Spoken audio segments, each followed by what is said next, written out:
The three things that I want to leave with you, just these three. I could do 10, I could do a whole life class.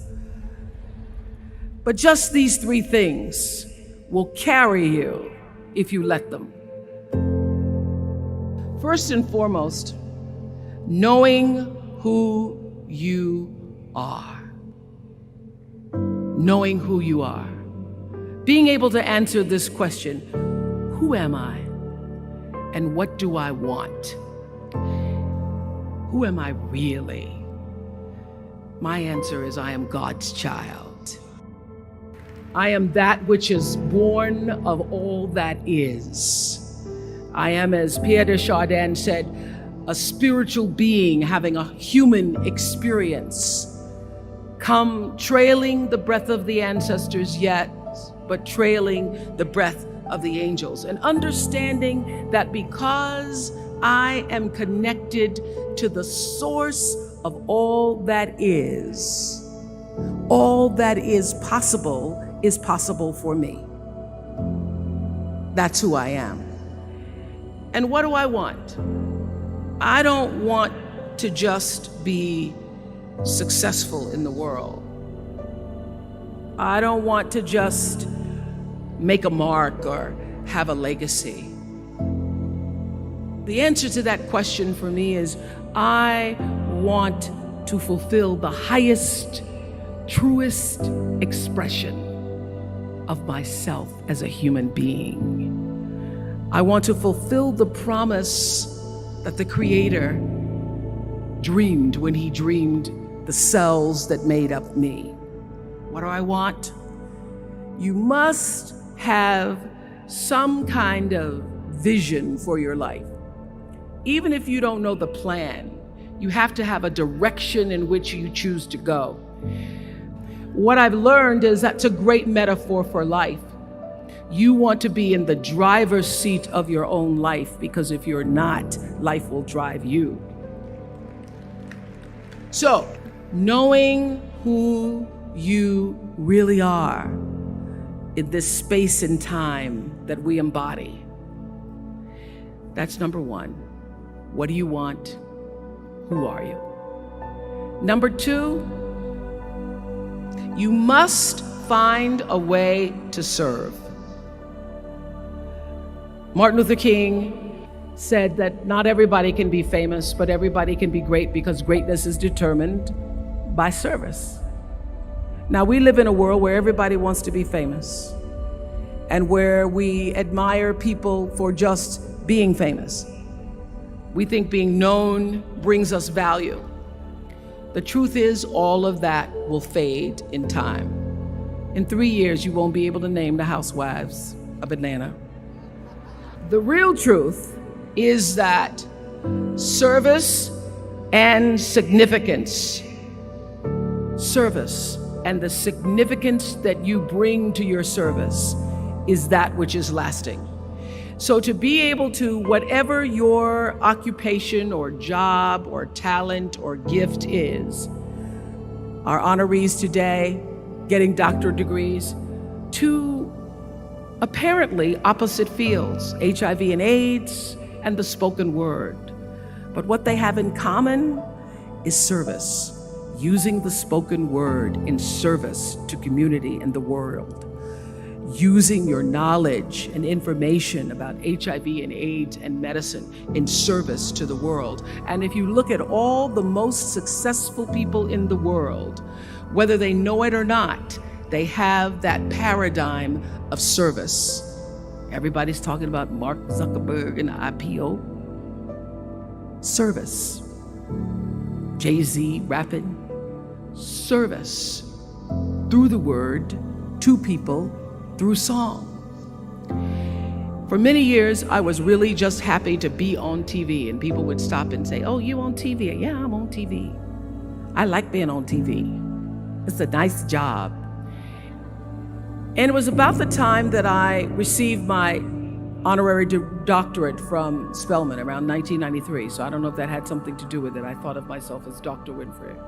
That I went back and I took a long look at what it was I was doing on TV, and made a decision that I was no longer going to just be on TV, but I was going to use TV as a platform, as a force for good, and not be used by TV.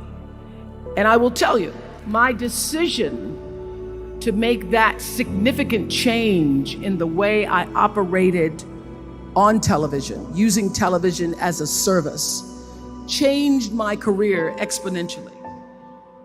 Service through medicine, service through art, using whatever it is you produce, your product, as a way of giving back to the world.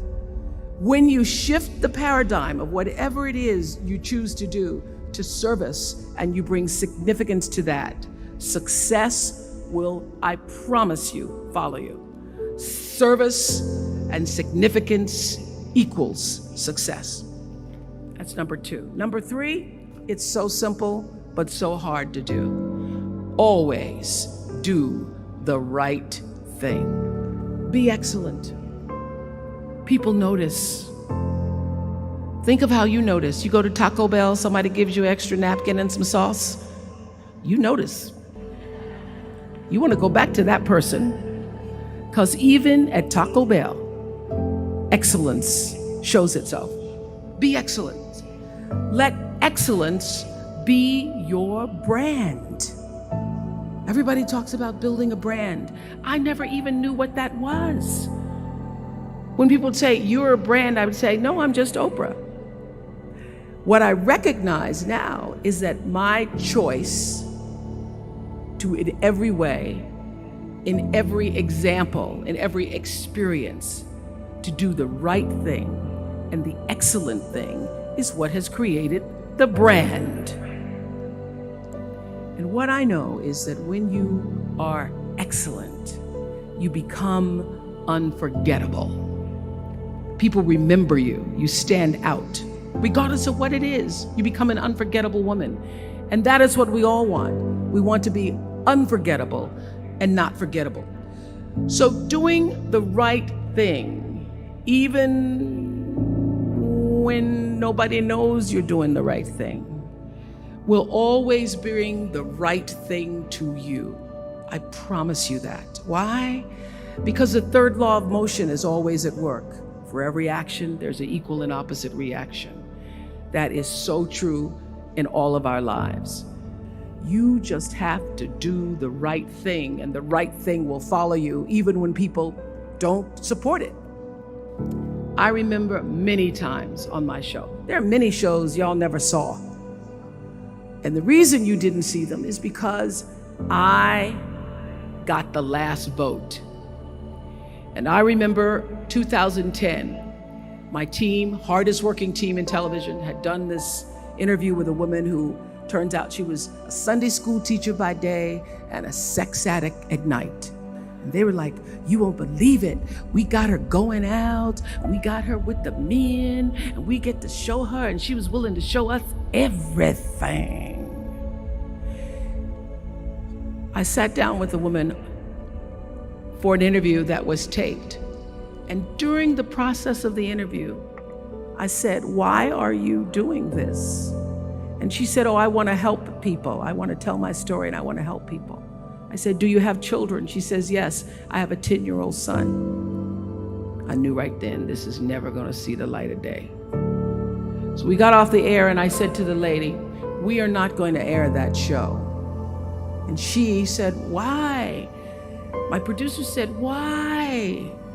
She knew she was being filmed. She knew what she was saying. She knows what you... I said, because her son will never get over it. Her son will never get over it.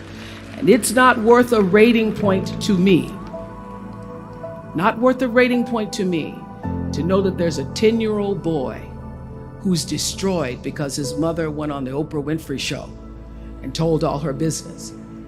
You do the right thing even when other people think it may not be. And oftentimes, when you make a decision to do the right thing, immediately you're faced with doubt. Was that the right thing? Was that the right decision? I don't know, was that the right thing? You always know it's the right thing, when in the end, there is peace. You are rewarded by peace in knowing that you did the right thing.